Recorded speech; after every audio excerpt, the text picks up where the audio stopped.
departure of a top White House. Special counsel also appears to be interested in the handling of former National Security Advisor Mike Flynn, who resigned from the White House after he was exposed as having lied about his contacts with Russian officials, and whose contacts with Russian officials were falsely explained by the White House at the time. So there's a lot of false statements by people involved in White House operations and the president himself around various incidents that have happened since the president's been in office. All 6 of the staffers that Robert Mueller reportedly plans to interview were involved in one way or another with concocting false narratives to cover up Trump administration contacts with Russians. I have a question as to whether or not that's a criminal matter, right? It's not a crime to lie, but is it a crime to concoct a false narrative to cover up something that you know to be different? Is the special counsel interviewing these people just as witnesses? Are these people potentially on the hook for something? Are they all getting really good lawyers just because they want advice about how to be good witnesses? Or are they getting good lawyers because they have to worry about their own liability too? So that's one question that I think is an answerable question. Here's another question. Don McGahn, the White House counsel, and Reince Priebus, who's former head of the RNC, former White House chief of staff, they have both hired the same lawyer for the Russia investigation.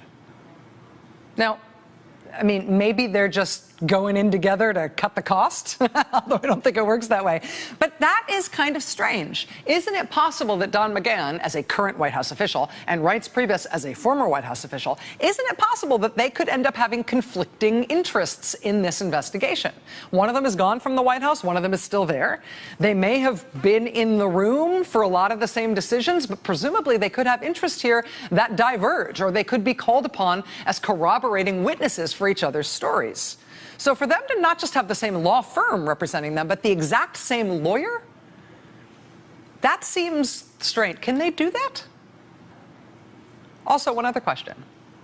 Law 360 was the first news outlet to report Don McGahn's new attorney. They report that his new attorney is representing Don McGahn, quote, as an individual and not in his official capacity. That's according to a person familiar with the hiring. Representing him in his personal capacity, not in his official capacity. What does that mean?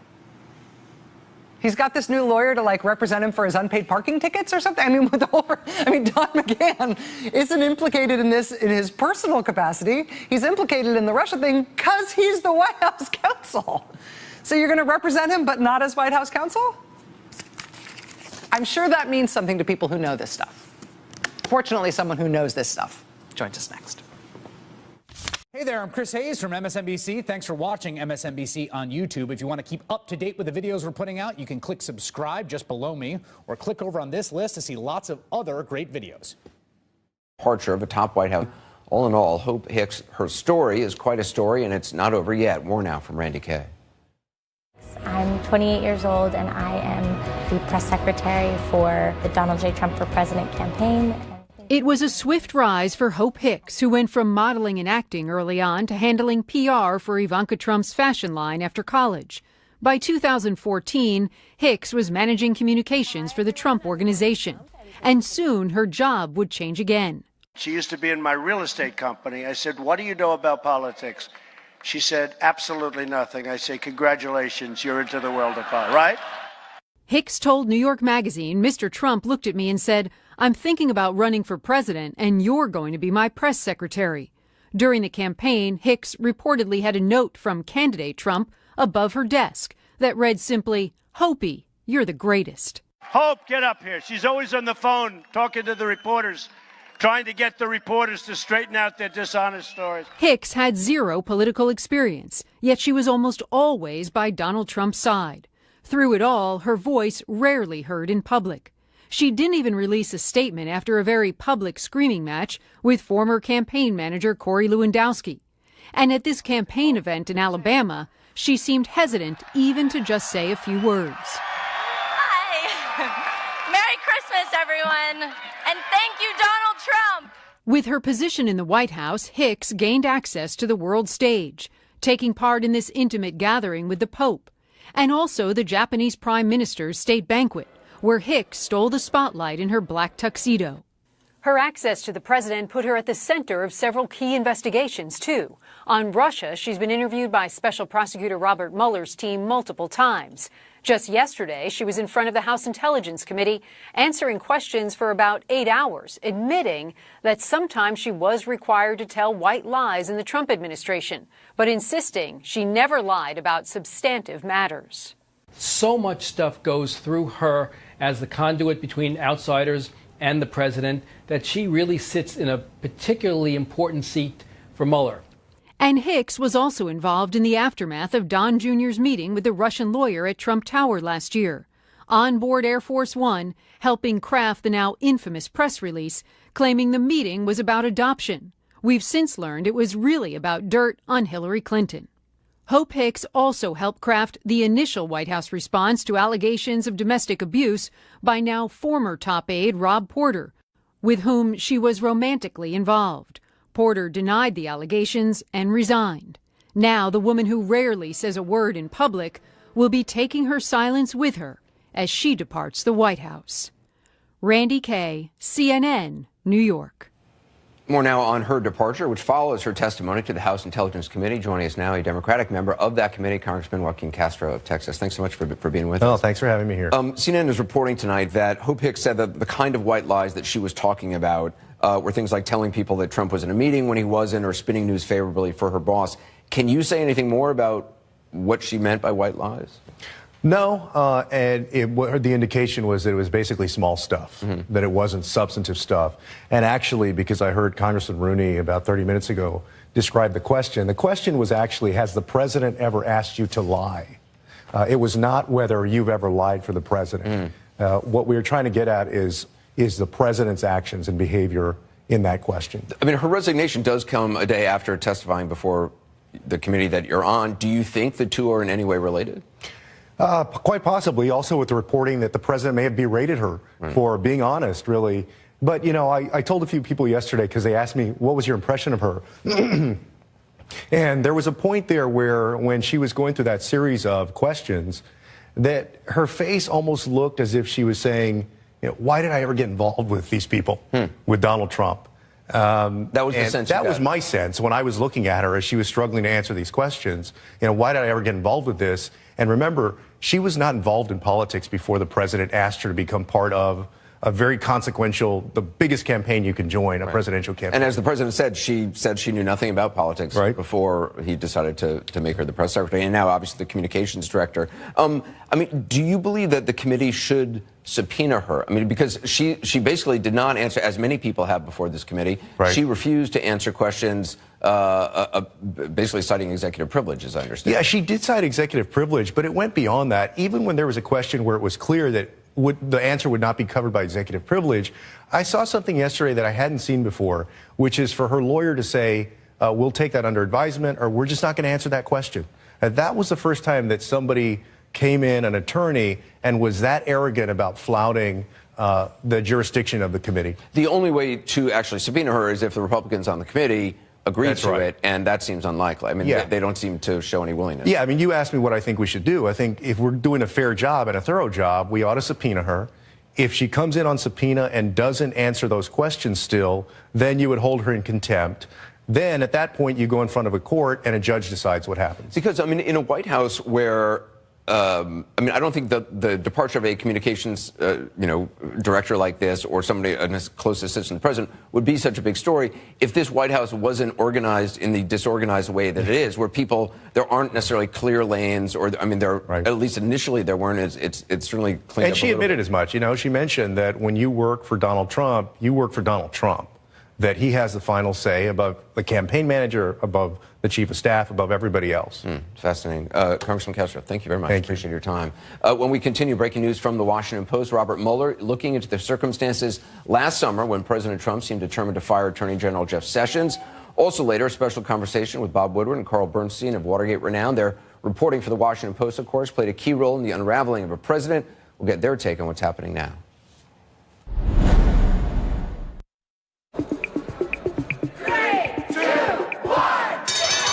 On the first time the president did that, if you remember back last summer, and whether it was or is part of an attempt to obstruct justice. Also, the sudden departure of White House Communications Director Hope Hicks and late word on a presidential berating she got in the run-up to it. A source telling CNN that he's furious. Hicks told the House Intelligence Committee that she's lied on his behalf. White lies, she's called them, whatever that is.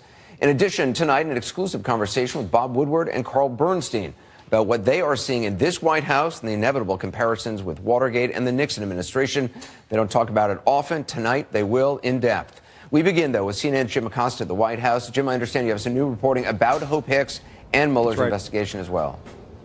That's right, Anderson. A former Trump campaign official told me earlier today that during this ex-aides sessions with Robert Mueller's team over at the special counsel's office, that comments made previously by Hope Hicks, the White House communications director, who is now the outgoing communications director, came up during these meetings with Mueller's team, as well as with investigators in the House and Senate Intelligence Committees. Now, Anderson, this former Trump campaign official says what is at issue here is what Hicks told the New York Times in November of 2016. That was just 2 days after the election, when Hope Hicks was asked by the New York Times about Trump campaign contacts with the Russians. In the New York Times, Hope Hicks is quoted as saying, "We are not aware of any campaign representatives that were in touch with any foreign entities." Before yesterday, when Mr. Trump spoke with many world leaders, those discussions were congratulatory and forward-looking, according to this former Trump campaign official who has spoken with Mueller's team, Anderson. The investigators with the special counsel's office have asked whether or not Hicks's comment was accurate and whether she, in fact, knew whether there were Trump campaign contacts with the Russians, given the fact that we've seen many of those contacts have come to light in recent months. Now, we should point out, this is obviously just one part of the investigation. And according to this former Trump campaign official, not only is Robert Mueller's team interested in all of this, but so is the House and Senate Intelligence Committees. So do we know why she resigned, or if she resigned? Was she fired? I mean, if the president was berating her, obviously she said the things about telling white lies yesterday on Capitol Hill. What do we know about what actually happened? Well, according to a White House official I spoke with earlier today, there was nothing nefarious, quote unquote, about Hicks's departure, there was some movement towards this in recent weeks. According to this White House official, this had nothing to do with Rob Porter. This had nothing to do with the comments that she made yesterday to the House Intelligence Committee when she said that from time to time she has to tell little white lies on behalf of the president. What this official did not say to me was that this did not have anything to do with the Mueller investigation. Obviously, we'll have to see if that comes to light later on. But according to this White House official, this is something that has been building up for some time. It's something that she wanted to do. And as you saw, the White House put out glowing statements from the president and the chief of staff praising Hope Hicks. And the president, in fact, in his statement, Anderson, left the door open to working with Hope Hicks in the future. Keep in mind, the president just announced his new campaign manager this week for the 2020 election. He may have a communications director in mind for that campaign. It does seem weird, though, that today of all days, suddenly, it's the decision to announce that she's going to go pursue other opportunities. I mean, the president had this big bipartisan meeting on guns, which I assume the White House would want to have a lot of focus on. And then it was just shortly after that meeting that the Hope Hicks news broke and basically has sort of dwarfed that meeting. I think it just goes to show the White House needs a new communications director, Anderson. If you were the communications director, you would not schedule things in this fashion. Obviously, you don't want the sudden departure of a key White House official, and nobody was closer to President Trump than Hope Hicks, and that includes the president's own family. She was frequently, and she probably still is and will be over the coming weeks, frequently in the residence here at the White House with the president, early in the morning, late at night, dealing with him on all sorts of issues, in particular dealing with the news media. We know that all too well, dealing with Hope behind the scenes. But Anderson, obviously, this stepped all over the president's message today on gun control. Here, we thought the most remarkable thing that happened today would be that gun control meeting over here at the White House, when in fact it was the departure of his communications director. Yeah, or take your pick, or going after his attorney general yet again. Or any of those things. Yes, right, exactly.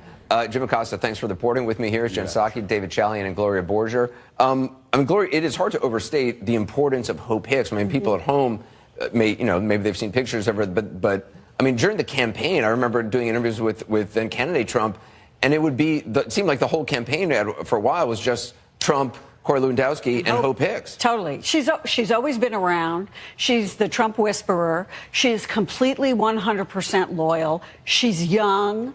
And she is, as one source said to me, is very close to Trump. He said she is his emotional support. Period. That's what he has. And he predicted to me with some trepidation that without her there, the president would go into what he called a tailspin. Well, because it's not only now that she's gone, his, former, body man, security guard who's been with him forever and ever, Keith Schilling, he's also left. He's also gone. So when you look at the people he was close to originally, you had, Corey Lewandowski, he was close to Hope Hicks, Keith Schiller, and he's got problems with Jared now, which means he probably has problems with Ivanka, and Melania hasn't been happy with him because of the Stormy Daniels story. So this is a president who is more and more isolated, sort of on the personal side, really.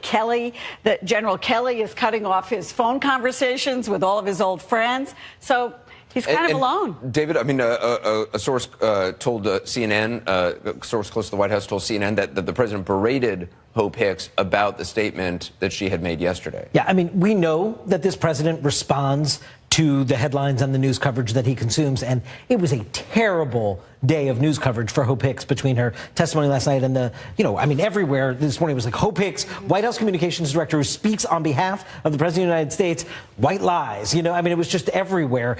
So it does not surprise me that he would have some concern about how bad the news coverage was over that. I'm sure that's not the reason, as our reporting indicates. The Rob Porter situation was obviously not easy for Hope Hicks to go through as she was in a relationship with him. This has been building, but you were talking about the emotional crutch that she is for the president. She is so also, I don't know how to convey, but so close to the president.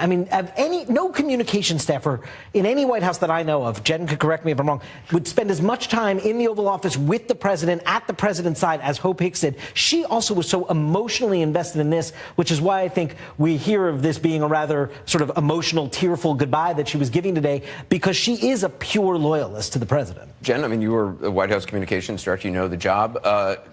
What do you make of this departure? Well, one, I think, role? There's no question Hope, by all accounts, played a very important role in this White House, but it wasn't as the communications director. She really was the tamer of the savage beast that is Donald Trump. That's a very important role because she protected many people on the staff from his whims and his mood swings. But the communications director and the role of the communications director is not to print off cable coverage or print off tweets. That's not entirely her fault. In large part, I think it's because Donald Trump is the communications director, and he's not going to allow somebody to serve in that role. So her departure is significant because, as we've all touched on this panel, it leaves a major emotional gap in the White House for Trump, but also I think for a lot of the staff. And when people like that leave, you can start to see things come apart at the seams. You always need somebody with a president who you can go to and say, what's his mood today? What's he feeling like? We need to get this done. We need to get this done. A lot of people know because they read his tweets in the morning before they get in and they know his mood.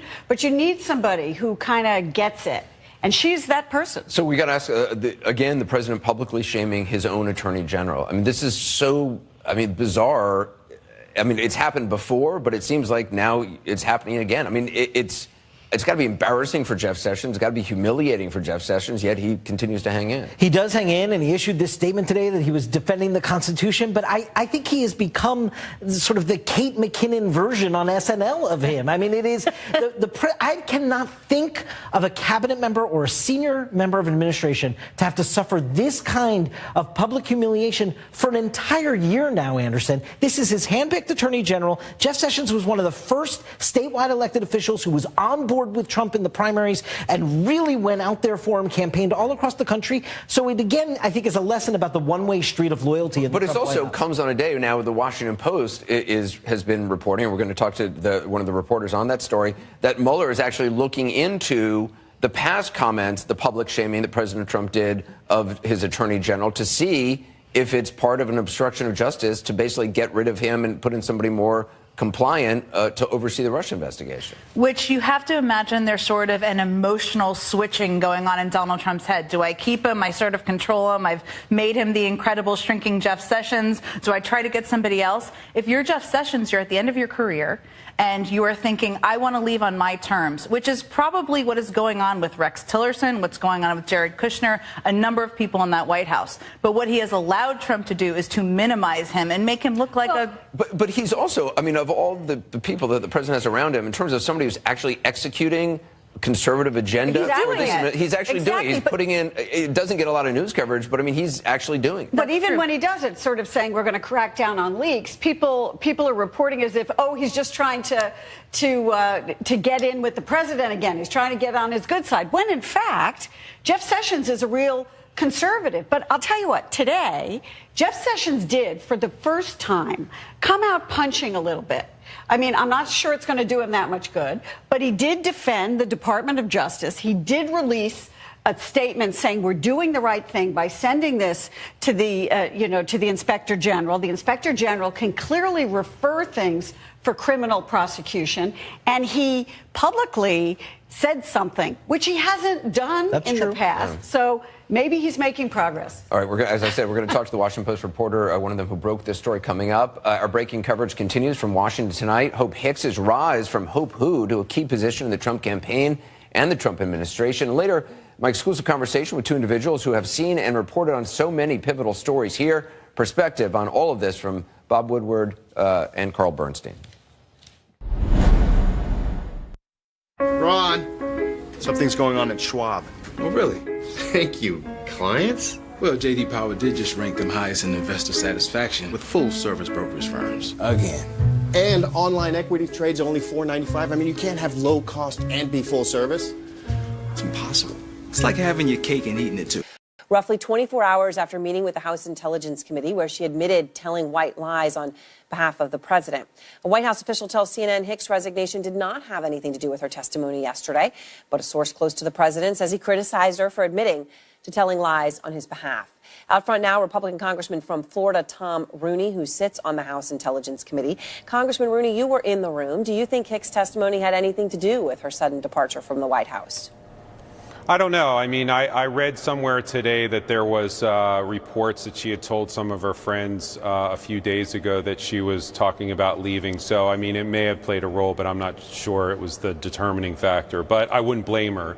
The committee hearing yesterday lasted for 9 hours, and the one thing that got out that you've led this program with, that Hope Hicks lies for President Donald Trump, was obviously leaked by the Democratic side of the aisle to the media, and that has driven the news today. Not the 9 hours of testimony that she gave of her knowledge of what Russian collusion or lack thereof there may have been in the 2018 or 16 election cycle, but this one nugget. And that's why tonight I've asked our chairman, Conaway, that we need to end this investigation. It's been going on for a year.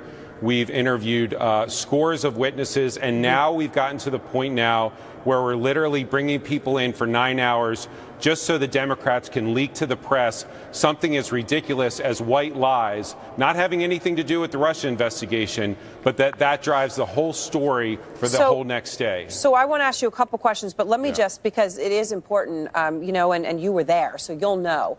Our congressional reporter, Manu Raju, is saying that Hicks was pressed about whether she had ever lied for Trump in the room. She acknowledged she has had to tell what amount to white lies, but obviously white lies is the term being put about everywhere, Congressman. Do you remember what terms she actually used? Did she even use those words, or how exactly did she phrase it? The question was, have you ever lied for the president? And which, as you know, is an extremely broad question. That could be like me telling a staffer to tell somebody that's calling me on the phone that I'm not here. That would be asking my staffer to lie for me. So that would include what the question being asked was. So I actually chimed in at that moment and said, can we please specify as to whether or not you're asking her if she's ever lied for the president with regard to the Russia investigation, her testimony here, or anything that she said during this testimony? testimony, because then that would be an impeachable, in a courtroom, that would be impeaching the witnesses that she's not truthful. And of course, to that, she said that she has not lied with regard to any of those things. So then the question was, so you're talking about white lies, and then she repeated that. It wasn't exactly in that time frame, but that's how the term white lies came out. I understand. So someone else used the word, she did then repeat it, but what you're saying is she was, make sure I understand, she was It was a trap, Aaron. It was a trap, and that's what our investigation But has I just want to make the point. You're saying she was explicitly saying she had never lied about anything related to the Russia investigation or collusion or anything else. As part of the answer, that's what you're saying. But that's not been in the news at all today. And that's what our investigation has become. That I've never gone on TV, Aaron, by the way, to talk about the Russia investigation, because I don't think it's appropriate. But I'm coming on today because it needs to end. If we have reduced ourselves so far to get to the point now where we're just leaking stuff like this, rinky-dink things like Hope Hicks tells white lies for her boss, then we have gone completely off the rails, and this investigation needs to end. So let me ask you, the Washington Post report is reporting the special counsel is now looking in detail into the president's comments, state of mind, when it appeared he was determined to oust Jeff Sessions as Attorney General. And obviously, you know the back and forth between the two gentlemen today. Do you think none of that is legitimate or a possible obstruction of justice? I know that may be perhaps beyond the purview of which your committee is looking at, which perhaps is what you're specifically referring to. Or are you also trying to say that there's just no there at all? You think Bob Mueller's full of it too? No, I have no comment, or I don't want to imply at all that whatever Mr. Mueller is doing is somehow legitimate or illegitimate. That is a completely separate criminal investigation that has nothing or should have nothing to do with the House Intelligence Committee investigation, which has 4 parameters, which we've talked about ad nauseum, that deal with the intelligence community. And in our investigation over the last year, we have had not one witness come forward or interviewed that has given us any evidence of collusion, conspiracy, coordination between the Trump campaign and the Russian government. Not one. And so now we're basically going through the motions, and we're trying to find tabloid-type news to give to you guys that becomes the driving news cycle of the day, and that needs to end. But with regard to Mr. Mueller, I don't want to make any mistake. His investigation is his investigation, and I'll just leave it at that. All right. Well, Congressman, I appreciate your time. Thank you very much. I appreciate Thanks, Aaron. it. Yep. And next, Jeannie Mose on the color of lies.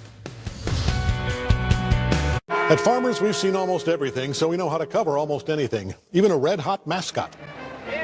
When the soon-departing White House communications director told the House Intelligence Committee she sometimes has to tell white lies. She occasionally tells white lies. White lies. The color of lies. To some, it made Hope Hicks into a white liar and inspired the hashtag White Lies Matter. Twitter took it a step further, coming up with white lies that Hope Hicks might tell. For instance, based on this now famous video, a Hope Hicks white lie might be, nobody saw your bald spot. Remember when Kellyanne Conway drove critics nuts when she used the phrase alternative facts to that? But the point remains. Alternative facts? Well, now, white lies are the new alternative facts. Actually, there's confusion about whether the words white lies came out of Hicks' lips. That's why some news organizations put them in quotes and others didn't. Her testimony was given behind closed doors. She acknowledged telling little, not substantive lies. It may have been the source describing her testimony who actually said white lies. But whether she used Fleetwood Mac wording or Jason and the Scorchers, it's the same gist, taking aim at the president's love for nicknames. Lion Ted, Lion Ted. A Washington Post cartoonist created Lion Hicks with a nose that grows. Believe. Can you believe it? Not if it's a white lie. Jeannie Mose, CNN. White lies! New York. White. And thanks so much for joining us. Don't forget, you can watch Out Front anytime, anywhere. You just have to go to CNN Go. AC 360 begins right now.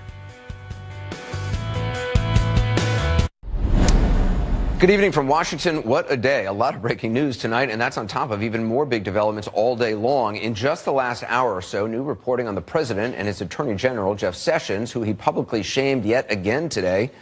Around the same time, President Trump said this. I'm very disappointed with the attorney general, but we will see what happens. Time will tell. Time will tell.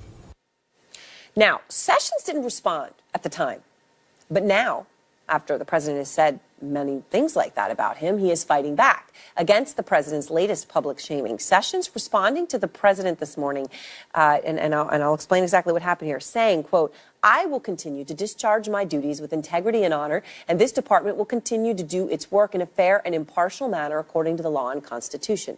It's a stunning rebuke. It's a highly unprecedented response from Sessions, and it came directly into response to President Trump's tweet this morning in which he said, "Why is AG Jeff Sessions asking the Inspector General to investigate potentially massive FISA abuse? Will take forever, has no prosecutorial power, and already late with reports on Comey, etc.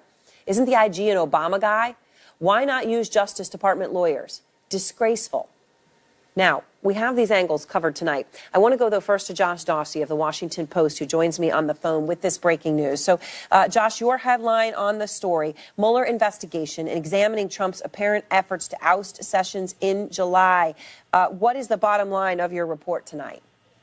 Sure, thanks for having me. So our reporting indicates that in late July, President Trump was obviously belittling his attorney general on Twitter, calling him beleaguered, as you played there for your listeners, criticizing him, saying he was disappointed in him. And behind the scenes, was fuming about him to a number of his advisors and people around him. Mm-hmm. What the special counsel is interested in is whether the president, in doing these things, was trying to push Sessions out so he could exercise more control over the investigation. As we and others have reported, the president has been fuming that Jeff Sessions recused himself from this probe. He has wanted someone who would be more loyal to him. He has said that time and time again. And in that time period, there were behind-the-scenes machinations along with a public shaming campaign that was seen as trying to push Jeff Sessions out of his job. And what Mueller's team is asking witnesses, calling witnesses back that they've already interviewed, asking a series of very detailed questions on why was he doing that? What was he explaining as his rationale? What did he want people to know? Was he really just disappointed in Sessions' performance, which would be a lawful reason to push out an attorney general, or was there a more nefarious reason for that? Right. I mean, obviously, this would get to the heart again of an obstruction of justice case, which, we know that they have been looking at with Comey, and now you're reporting at actively asking these questions about the president's efforts to oust Sessions in the summer. And, of course, everything he said about Sessions, he didn't respond to. That is until today, when it wasn't actually personal, when it was about the department. You also report, Josh, in your story, behind the scenes, I'm quoting from your report, Trump has derisively referred to Mr. Sessions as Mr. Magoo, a cartoon character who is elderly, myopic, and bumbling, according to people with whom he has spoken. Right. It's pretty stunning. I don't know if you heard our last panel, but they were just saying the stunning nature of the fact that people are willing to share that with you, that the president would say something so negative and derogatory about his attorney general. Sure, but I think if you read coverage out of the White House, there are often lively and colorful reports from our news outlet, from other news outlets. The president talks to a very wide circle of people. I've had sources tell me, but in a course of one weekend, he can talk to 50 or 100 people on the telephone. He gets fixated on certain issues, particularly Jeff Sessions. No one has really enraged him quite as much in the past year and a month or month and two than Jeff Sessions has. He's felt betrayed, he's felt frustrated, and there's been a lot of venting about Mr. Sessions. I had a senior person tell me in the course of reporting the story that they just don't bring up Jeff Sessions anymore to the president for fear they know which way it will go if he hears his name. So anyway. Which is pretty incredible. They don't bring his name up to the president, and as you point out, Josh, from your reporting, no one has enraged the president quite as much as Jeff Sessions in the past year or so. All right, thank you very much, Josh Dawsey, for your reporting here. This breaking news from the Washington Post. I want to go straight to our Jessica Schneider now. Jessica, obviously, this is a very significant report from the Washington Post tonight. And it comes as when you hear the president's tweets or the comments that we just played, that he had said about Jeff Sessions. Jeff Sessions never responded, right? He never responded to an insult from President Trump. But today, when the president came out and slammed him, called him disgraceful in handling the investigation into the FISA process, he fought back, and he fought back loud and clear. He did. He issued that statement, Aaron, that it's not a statement we've seen before. We haven't seen Jeff Sessions push back. But the reasons really for this, Aaron, are twofold. So first of all, as you mentioned before when you were talking to Josh Dawsey, this was an attack on the Department of Justice as a whole and the way it operates. The president asked in that tweet, why did Jeff Sessions ask the Inspector General to investigate these potential FISA abuses? Well, that's exactly what the Inspector General does. That's his job. So, here's the description for the Inspector General. It's to investigate alleged criminal and civil violations by DOJ employees. That's exactly what the IG is doing. And the IG at that point can make criminal referrals to the DOJ for any prosecution. So the IG has been doing its job. The second reason that Jeff Sessions pushed back today, my colleague Laura Jarrett is told by a source that the Attorney General, he really viewed this tweet as going too far, since the president in this specifically called out Justice Department lawyers. It was right at the end of his tweet. He said in it, why not use them for the investigation? So given that the president in this tweet was essentially directing a prosecution by the DOJ, the Attorney General felt he needed to speak out and push back. But granted, Aaron, the president has urged prosecutions by the DOJ before, particularly as it relates to Hillary Clinton. But it does seem that at this time and today, this morning, the Attorney General had had enough. Aaron? All right. Thank you very much, Jessica Schneider, with those new details from you and Laura Jarrett as well. Thank you. And now, Democratic Congressman Ted Lieu. He sits on the House Foreign Affairs and Judiciary Committees. Congressman, thanks very much for being with us tonight. Not really what we expected to be talking about, frankly, on anything, but that's the way the world goes now. The world completely changes every hour when it comes to covering this administration. What's your reaction to the president's attack on the Attorney General and to the crucial thing that happened today, which has never happened before, which is Jeff Sessions fought back? Thank you, Aaron, for your question. I think what we're seeing now are high-level officials ranging from John Kelly to Jeff Sessions pushing back on the president, saying we're not going to take any more of your bullying. We're going to stand up to you, and we're going to do what is right. And Jeff Sessions' statement today was rather remarkable. He's basically saying the president was asking him to do something that he considered dishonorable and something that would violate his integrity, and he was not going to do it. Right. I mean, the first words from his response, perhaps the most crucial, I will continue to discharge my duties with integrity and honor. Very clear that he felt that the president was doing the president was implying he was doing the exact opposite of that. What's the president trying to do here? And obviously I asked this in the context of the Washington Post report about the special counsel investigating the president's apparent efforts to oust Sessions as far back as last summer. What is he trying to do right now, Congressman, the president? Right. I'm a former prosecutor, and I can tell you the actions of Donald Trump are not consistent with that of an innocent person. If we are to believe that this whole Russia investigation is a hoax, then why would Donald Trump keep trying to obstruct it? He fired Comey. He tried to fire Mueller. He tried to put pressure on Rosenstein to resign. And now we know he tried to oust Jeff Sessions. Those are the actions of a guilty person, someone who has something to hide. Now, is it possible that maybe he has something to hide, but it has nothing to do with Russia, Congressman? And I ask this, I mean, is it possible just that he wants people to be loyal to him, and if they're not loyal, he thinks there's no there, and if you're not going to be loyal and help me do that so I can move forward and do my job, then I want to get rid of you. Is it possible that that is the motive, and it's not actually covering up for anything? It's possible, but if you look at the overall context, it's not likely, because as we sit here today, Donald Trump still has not implemented the bipartisan congressional sanctions law on Russia. He still refuses to condemn the Kremlin or Putin for attacking American democracy in 2016.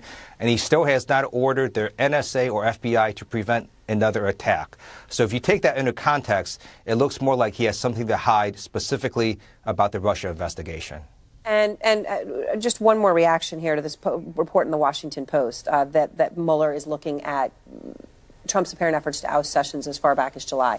One of the crucial lines here, people with whom the president has spoken, so they're saying multiple people, say that Trump derisively has referred to Mr. Sessions as Mr. Magoo, elderly, myopic, and bumbling character. Your reaction? Right.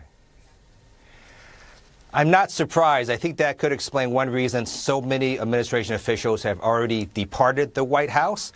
why there's been scandal after scandal. And I get the very real sense you have Americans who want to serve their country in the White House, and then they're confronted with a president that's taking actions and making statements that are harmful to the nation, and they can't reconcile the two. So either they leave, or in this case, they're pushing back.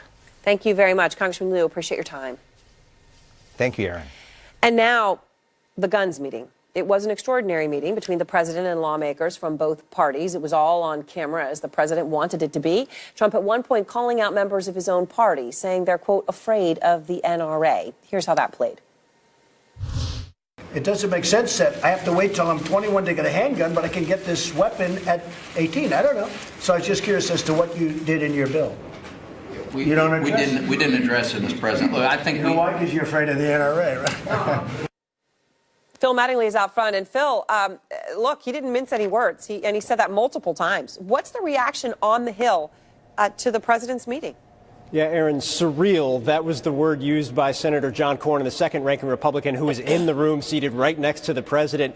And I think that kind of encapsulates how everybody felt about the meeting, whether Republican or Democrat. Take Democrats. They sat there next to the president for almost an hour and listened to him all but endorse several of their proposals, which do not have a majority support for Republicans right now. I think one of the key questions I've heard from Democrats, both the lawmakers who were there and the aides who are working on this issue, is which Trump did they get today? There's kind of legend on the Hill right now of, is it Tuesday Trump or is it Thursday Trump? Now, what does that refer to? Immigration. If you remember the wide-ranging, live on TV immigration meeting the president had on DACA, where he seemed open to just about everything. 48 hours later, that door was completely closed. And DACA, well, we all know that hasn't been resolved at all. So Democrats are trying to figure out right now if these doors are actually open or if this was just another, as one aide told me, performance by the president. Now, Aaron, shift over to Republicans, and one charitably put it that they were perplexed. Another, and this probably describes better where people are right now, is furious. Whether it was comments seeming to target Senator Pat Toomey related to the NRA, or when it came to something known as a gun violence restraining order, which Vice President Mike Pence was trying to explain to him, the president saying, do due process afterwards, take the guns first. Republicans are very upset about that idea, very upset that they felt like the president put them in a bad position on this debate. Here's the reality right now on Capitol Hill. House Republicans have made very clear they have done issues when it comes to legislation on what they're going to do going forward. Gun controls, gun restrictions, that is not in the bailiwick going forward. And I can also tell you just a few hours before that meeting, Aaron, Senate Republicans had come to the conclusion that in terms of the near-term future for the debate, it didn't exist. There were no plans to move forward on something in the next couple of weeks. Clearly, this meeting was almost incredible. I think you could describe. The big question becomes, does it scramble this debate entirely? Does it change the direction of the way things are going? Or, frankly, does Thursday Trump come out in a couple of days, Aaron? Right. And of course, Thursday Trump will be influenced by everything else going on with Hope Hicks and all the coverage he's receiving there as well. Thank you so much, Phil. And next, did something happen with the House Intelligence Committee yesterday that made Hope Hicks resign so suddenly today? I'm going to ask a congressman who was in the room, and Jeannie Most with the truth, about exactly what qualifies as a white lie.